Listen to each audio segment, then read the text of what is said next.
Hey, Viola Rules here, and welcome back to Bravely Second Endlayer. I've filled out the bestiary for the enemies in this area, so let's go ahead and take a look at those. First being, where is it? There it is. The Imperial Medic. An Imperial Medic, their posture is noticeably better than the rest of the rank and file. And their Turtle's Bane attack is pretty effective at getting opponents to come out of their defensive shells. And they always seem to show up with quick moving types too. So how do you think they managed to break their foes' shells anyway? Look, I picked up a shoulder bag dropped by one of the medics we fought earlier. Way to go, Magnolia. Did you find anything inside? Only a single dumbbell. A dumbbell? You don't think she just swings the bag with a dumbbell in it and... Ouch, the poor turtles. You don't think of medics as all that imposing, but just their presence can completely change the tide of battle. Still, killing poor turtles, whatever do you suppose they went through to make them this way? I read that their loyalty and devotion to the Kaiser is second to none amongst the Imperial Army.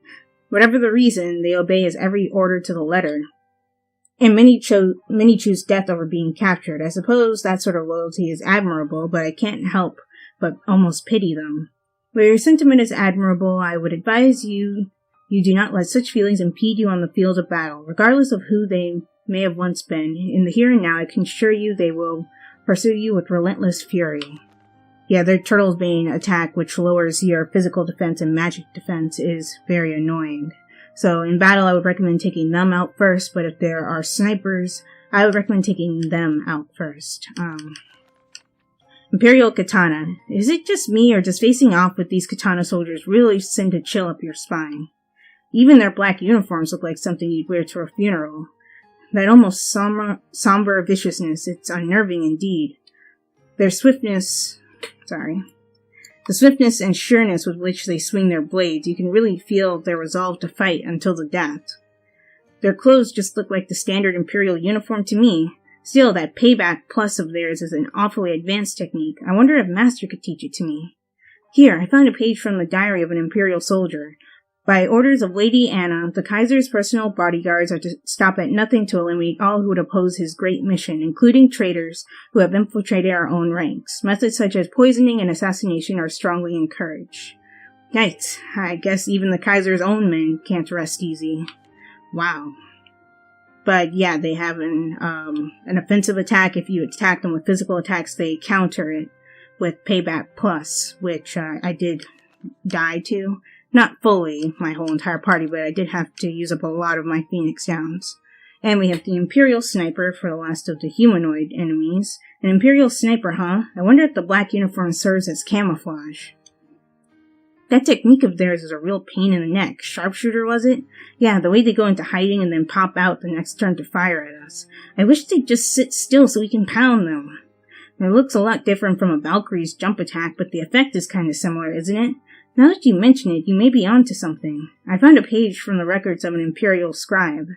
In return for having their past records cleared, they renounced all rank and position and put on the uniforms of a rank-and-file soldier. Their only mission, to hide in the shadows and stop dead in their tracks any man or woman who would dare target His Majesty with a blast from their trusty sure-shot rifles. They have also renounced their names, with the serial number of their rifle being their only identity. Yikes, this is chilling stuff. Wow. That's taking things a little bit too seriously. I wonder if I could steal their weapon from them. Because Sure Shot Sniper, the way that it's capitalized, makes it seem like that's a weapon I can actually pick up if I decided to. Because I don't steal from the regular enemies, but they do have items on them. And of course we have the inorganic ones that we had in this area. Iron Man 1 A-Type. One of the self-propelled battle machines that guards the Skyhold. Judging from the rust and wear, it must be a vintage model. For using this primitive steam-powered technology, it's awfully fast and powerful. Well, any notes from the engineer? I thought you'd never ask. Here we go. Despite its age, first produced in EC-16, this remains one of our strongest and most reliable models, with 15mm big-bore machine guns and a sturdy yet lightweight body that allows the unit to evade attacks and minimize damage to its frame. It is a testament to the peerless skill and artistry of the Anchime engineers who designed it. Oh, how I love this unit, and how I hate it, for how it reminds me of how imperfect my own creations still are. But one day I will build the Iron Man to end all Iron Men. Yes, my day will come. Oh, that sounds like Geist's laugh. Respect for those who came before him, plus the motivation to surpass them. Yes, I'd say our friend here has a bright future indeed. But did he actually write? Perhaps he is a bit too passionate. Still, there's no doubt his passion shows in how well this model still functions. Do not lower your guard, my young friends. Okay, and here's a summary of what I just read. And here's the B-type. The B-type Iron Man protects the Skyhold from any attack. It may not look like much, but it is absolutely brutal. We can't go into battle against one of these guys unless we prepare for a serious fight. A serious fight, Is that what resulted in all of this damage to the armor? Doesn't look like we're finding any notes from the engineer this time. Phooey. Hold on just a sec. We're not really defeating all these things just hoping for some moldy old notes, are we? Aha! Good things come to those who wait, and those who bash Iron Men into little pieces. I found a sheaf of notes from our trusty engineer stuffed in between some of the plate work. June 12th, 17 EC. Though I lost my position upon the disbanding of Eternia's armed division, I did manage to get a new job as a mechanic in the Empire's weapon factory, through the good offices of my esteemed patron.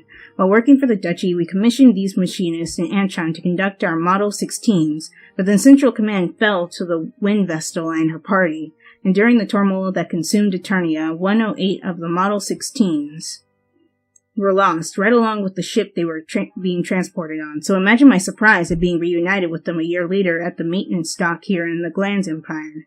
The Kaiser has decided that such mechanical contrivances should make up the significant bulk of his upcoming offense, so I've been tasked with the design and production of a new model, but with almost no time to do so, it seems my war has already begun.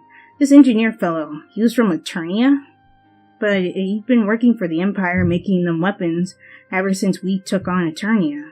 But why would an engineer hide his notes within his creations? Who is meant to read these fragments, and why?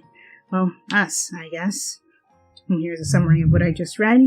And it has a special ability called Eureka, which raises the BP of all allies by 1. So, that's something to keep in mind when you're fighting them. The E-type. This cruel, drab fellow is what the Empire chose to protect the Skyhold. And I skipped something. Whoops.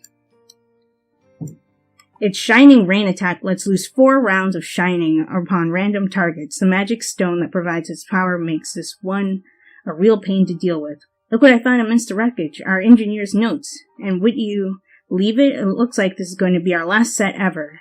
It's been 3 years already since I've begun working for the Empire, and I have poured all that I am into the engineering of their warriors. There was Model 17, number 2, for which I desperately drew inspiration from Model 16, but was ultimately inferior to it in so many ways. We tried again with number 3, but no matter the improvements we added to it, we could not outdo the original Model 16.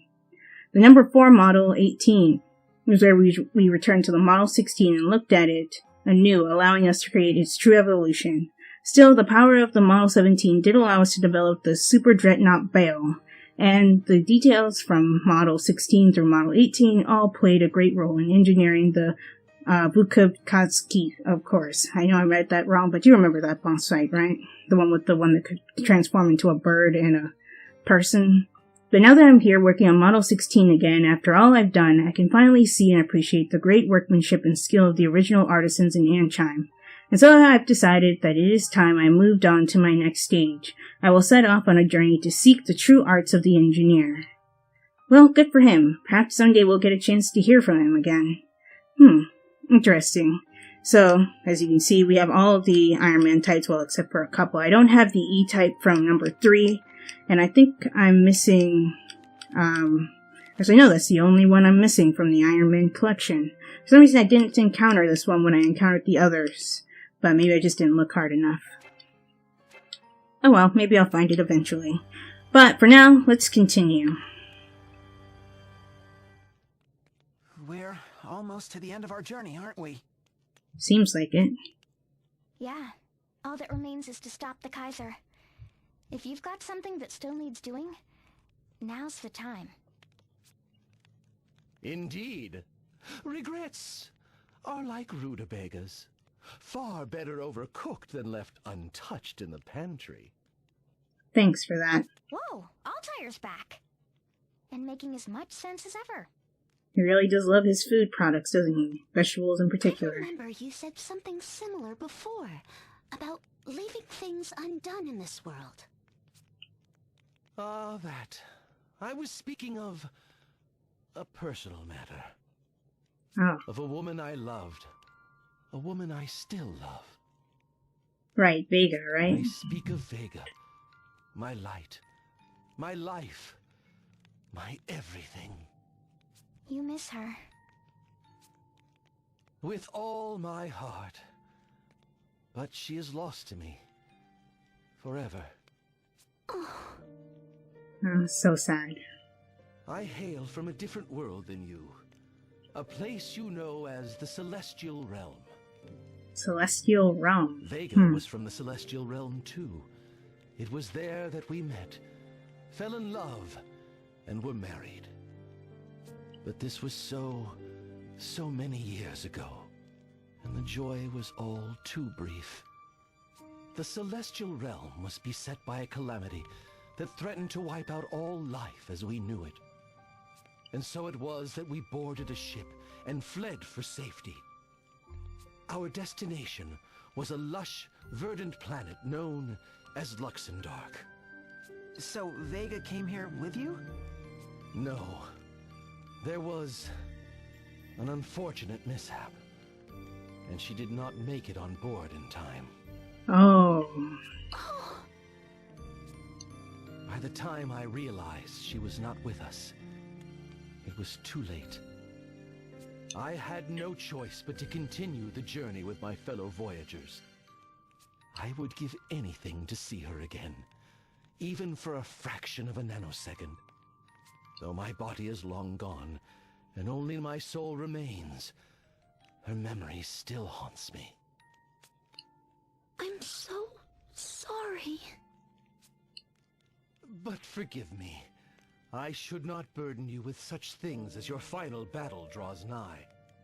Pay no heed to my idle ramblings. My regrets are mine alone to bear. But hear me well. If you truly love someone, make your feelings known before it is too late. Wow. Yes, especially you. Huh? Hmm? Me? With the right dressing, a simple piece of lettuce can become a salad. There we go with the food anecdotes again. Yes, presentation can be important. I speak of candles, a red tablecloth, that sort of thing. Red tablecloth? Yeah. Oh, but I have already said too much. The rest is up to you. Bon courage! Thanks? Oh, and perhaps you could lend Tiz that pendant. I believe he has something to tell someone. Now, if you will excuse me, adieu! Yes. Here you go, sir. Okay, well that was interesting. You know what? Just in case this is the final battle, because I'm sort of surprised that we're kind of at the end, but this has been a long journey, I'm going to go and collect all of the overworld treasures real quick, and I'll show off where they are, and then I'll be right back.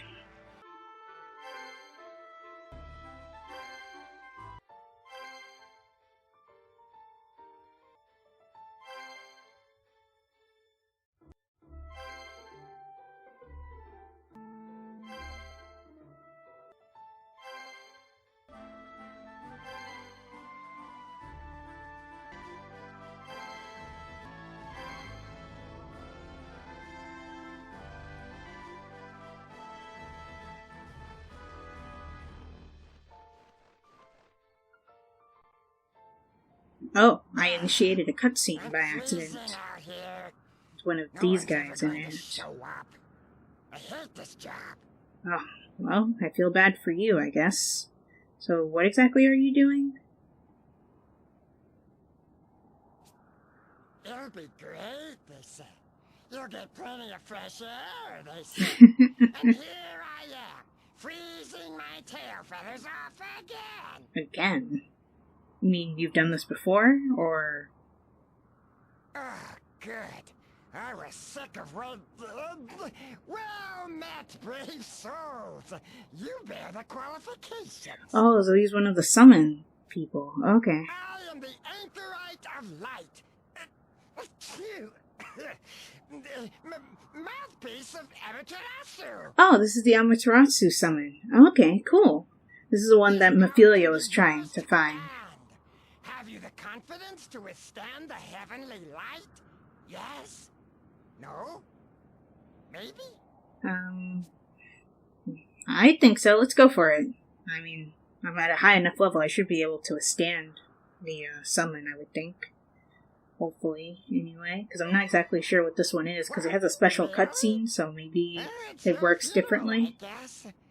Let's see if that confidence is misplaced. Okay, if you say so.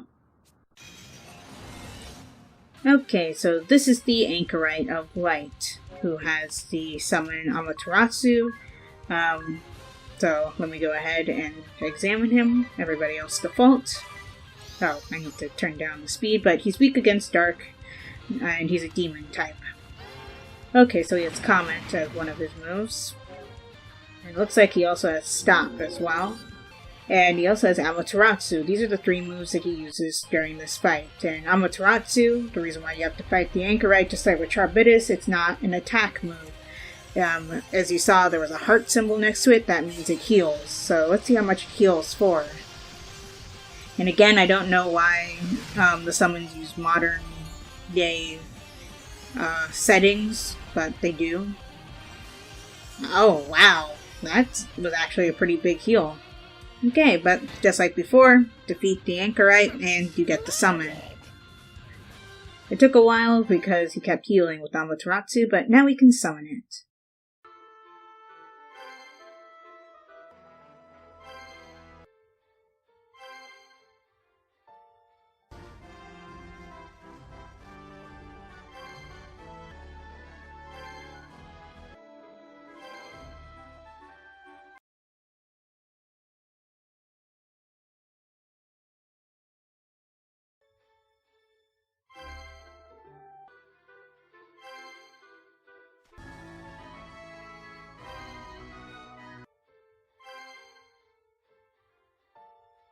Okay, I'm back and I found all of the overworld treasures, so let's go ahead and continue. They were all just random items and consumables and stuff, nothing special. So, let's do this. No one's here? Oh. Curses! Where did he go now? Probably because we haven't fought Jan and Nikolai yet. If you're looking for His Majesty, afraid you just missed him. Right on cue. We secured his escape route before returning here. To wait for you. It's weird, but I remember it all. Fighting you in that other world. In the end, you understood me. You're a true friend, you. Thanks. And I'd be lying if I said I wasn't happy to see you again. But that doesn't change the fact we're going to fight. You get it, don't you? Yeah, it doesn't change anything. We can't let you go on. Worlds and timelines may change, but our minds will not. We shall not waver from our chosen path. Okay. I knew you'd say that. You'll never back down. And neither will I. Come, my friends! Ready when you are. Show us the strength of your will. Okay, here we go. Once again against Jan and Nikolai together this time.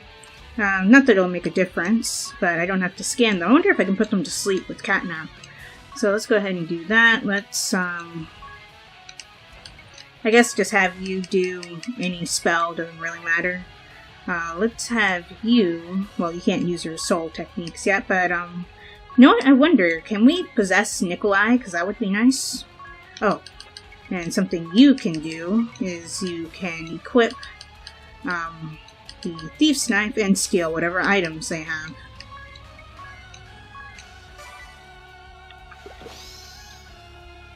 Yeah, I doubt I can put them to sleep. Bosses usually can't be afflicted with sleep and stuff like that. Ooh, Sage's Staff. Got it right off the bat, too. Still upset that I didn't realize that they had new items and I don't have the Geist. Oh, he's guarded against possession. That's a cheat. But like I said, it is a boss fight, so it probably makes sense. Can I possess Jan, though? I could try, I guess. And let's have you use the Thief's Knife on Jan. Lightning, lightning. Okay. Whoa! That dealt a lot of damage to you, that lightning, lightning attack. I was not expecting that. Oh, and we're not dealing any damage to Nikolai. Oh god, I forgot about that. Of course he's guarded against it too. Okay, so... Let's have you use Spray because it pierces default. Use that on Nikolai. Let's have you use Karaga on everyone. Let's have you use Soul Smash on Nikolai because if you hit Jan, he'll rebel. But I really want his item though. I have to risk it. What are you mooning about? We're fighting a battle I'm here. thinking, Or Jan. haven't you noticed? I was just thinking. It's been a long time since the three of us were together. You remember, don't you? When we were still the Three Cavaliers? The day we swore to save Agnes? Together. You're going soft again, you! You should be thinking about your future, not the past! Now isn't the time to wallow in sentiment! I haven't forgotten who my enemies are. But I'm not just gonna throw my memories away. Tell me, back then, had you already decided... Didn't he answer this question earlier? It doesn't matter. The friendship I felt was real. Even now. Okay. What? Really? Take a little bit of damage and you decide to freak out over it? But hey, we got the Rune Blade from Jan. Nice.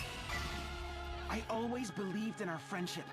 The Three Cavaliers, all for one. And one for all. Even though you betrayed me. Oh, wait. I can't Wrong. forget that. Three, Even if I wanted to. team. After all that's happened, still, you seek to bring us back to your side. But I fear such efforts will prove fruitless, Master Yu. Surely, even you can see. We have chosen different paths. But your comrades and changed their we've all minds. come too far to turn back now. Maybe so. But I'm gonna keep trying. I'll find a way to bring us back together. No matter how far apart we may be, we can still resolve our differences. You never change, do ya? Even when reality is staring you in the face, you just keep on dreaming. What? What's happening? What was that? Started. It's too late, you. You can't stop us. The sooner you understand that, the better. Sacrifice. What?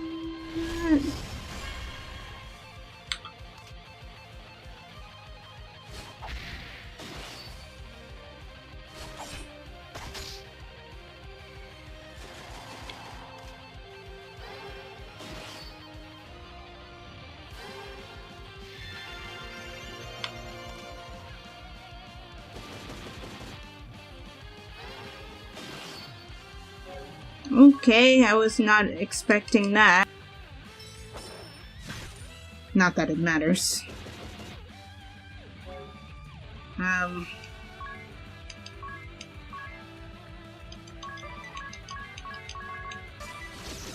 Falcon Claw.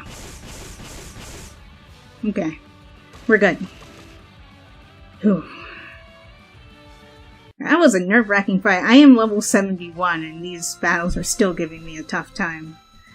But the experience and stuff I'm getting from it seems to imply that these aren't supposed to be this difficult. Nice. Oh, hey, Catmancer reached level 8, and you've learned Cat Mastery. Oh, and Tiz gained a job level 2. Learned a BP drink. Oh, cool. Guardian Quest almost got to level 8.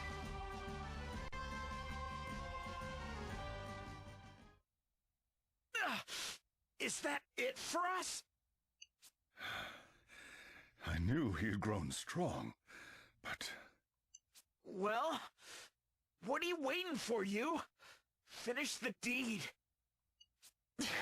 Nope, we're not doing that this time around. How many times have I told you? I don't want your mercy.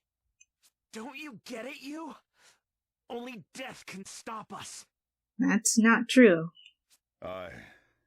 As long as we draw breath, we will not give up the cause. I shall say it once more, for good measure. We shall not yield. Now close the curtain on this act with your own hand. No, I won't do it. What? You heard me. I'm not gonna kill you. Ah! What do you hope to achieve, Master Yu? We fought to rewrite history, to reshape this world.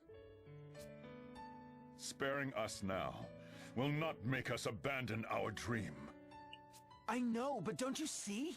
You can still change the world without destroying the past. Starting here and now, with your own hands. Think of all the things you could do to make this world a better place. But what about my revenge? What about it? Jan, the revenge you seek is against those who killed your parents, yes? Darn right! I'm not fighting for some vague, lofty goal. The pain of seeing my parents slaughtered like animals. Years, living in hunger and humiliation. On my knees, groveling in the dirt. All the suffering and pain. That's what I fought to change. That's why I joined the Kaiser. But don't you get it, Jan? Nothing will ever change that way. What do you mean? Say you have your revenge. The sons and daughters of the fallen will grow up to suffer just like you. Oh, he makes a good point. Old enough, they'll want their own revenge, and the cycle will go on. Then what am I supposed to do? We join forces and reform the Crystal Guard. We rebuild it into what it was meant to be. A shield for the faithful, for all who need our protection. A noble ideal, Master Yu. But you will not get far on ideals alone. I know what I'm up against. Right now, it's just words, and the actual doing is gonna be hard. The high houses are gonna raise a real stink. And? Yes, my own family first among them. Hence the second part of my plan. Which is? House Genioja will relinquish full control of the Crystal Guard to the Orthodoxy itself. Oh, wow. Are you mad? You can't just... Well, technically, he's the heir to the House Junyoja, so he can do whatever he wants. Pope Agnes. I have heard everything. You, Genioja, your bold, courageous offer is not lost on me. You should know that the Camlands and the other high houses have put forth similar propositions. Oh, really? In my capacity as Pope, I humbly accept them. In order to allay fears that too much power will be concentrated in the hands of the Orthodoxy. The Duchy of Eternia shall also assume authority in conducting these reforms. As will the forces of Eisenberg. Okay. So too shall it be for Ansheim and Alcampus. My people shall join the effort as well. Now you see, you. Everyone in this world is willing to work together for change. My friends. But Master Yu, that alone will not. Even if we succeed in dividing the power, someone will come along to wrest it back again. Sadly, yes. In a system so rotten, a change in leadership will only go so far. Power seekers down the ladder will still deceive and betray. Well, yeah, that's inevitable. Sir Nikolai, for all these years, you've seen the Crystal Guard at its worst. Which is why you must share all you've learned with everyone. Talk? But that won't... Change anything? You think words won't make a difference. But that's where you're wrong. On the contrary, it's the only way to bring about true change. And we know you love to talk, Sir Nikolai. First, we have to change our own attitudes, and then we must talk, to friend and foe alike. One step at a time, until the day comes when we all stand on common ground. Master Yu... A boy becomes a man before my eyes. It nigh brings a tear. This is my answer, Jan. This is the cause I'm willing to die for. No matter how many years it takes, no matter who stands in my way, I will see it done. I swear, on the honor of the 3 Cavaliers! What say you, Jan? Will you join me? You win, you. We'll try doing things your way. Ah, great. You have saved us, Master Yu. Perhaps you can save him as well. I will share with you His Majesty's whereabouts. Pray help him to see the light. Okay, so where did he go? Brother? Where is he? In the tunnels deep below Gathladio, in the mausoleum of House Geniolja. Why? Huh? Let's go, you. I feel like something about the mausoleum was mentioned earlier, but I can't remember exactly what they said. But we have a party chat. Relinquishing power. So you're just going to forfeit all the power House Geniolja holds in the Orthodoxy? That's a pretty bold move. Are you sure it's the right call? It's the only call. It's the only way to win back the trust of the people and the trust of my friends. I guess you're right. That bold proposal of yours got the attention of some pretty important people pretty fast. But it's not just that. Look in their eyes and you can tell they really believe that you can change the world. The same goes for John and Nikolai. They can see just how committed you are to this cause. Perhaps you're right. With this, we can go back to being the 3 Cavaliers and to being friends. So, you've given up all of House Geniolja's powers and possessions, and you invited the Duchy to jointly rule in your family's stead, which brings us to a very important matter. I do have a bad feeling about this. As a representative of the Duchy of Eternia, I hereby exercise my right to joint ownership of House Geniolja Magic Tent. The magic... Wait, what? What are you talking about? My father gave that tent to me when I was a kid. It has nothing to do with the Orthodoxy. Look, you made the decision, now you have to live with the consequences. It's not my fault you didn't think it all through. Oh, if she's getting the tent, I claim Alfred's recipes. The recipes aren't even secret. You could just ask for copies. Why don't we save the diplomatic negotiations for later and just move on, okay? Oh, that's great. Of course, we have the items that we picked up from them. I also have something in the miscellany for some reason. Rune Blade, a mystical sword with ancient runes inscribed on its blade. It is imbued with wondrous magic power that raises its wielder's magic attack. This makes it the perfect blade for those who combine sword-based melee combat with magic attacks. Okay, cool. And no special immunities or resistances, and that's what it looks like. And we have the staff that we picked up. The Sage's Staff, a miraculous staff that a great sage long ago is said to have imbued with the power to resurrect the dead. Raising it up and chanting bestows the raise effect on a single target. Ooh, so you can cast the raise spell for free. Cool. And that's what it looks like.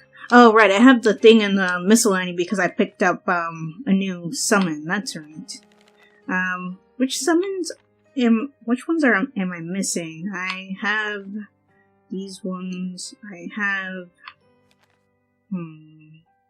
Oh, I'm missing Susano. Oh, and it's in the location where we're going to next. Okay, cool.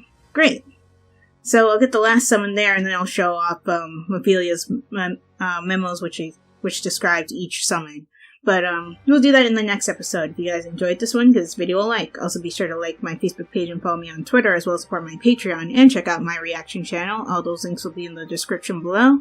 And subscribe for more. If you are subscribed or a new subscriber right now, be sure to hit that bell icon so you're notified when I upload videos. This is Viola Rules, signing off. Talk to you later.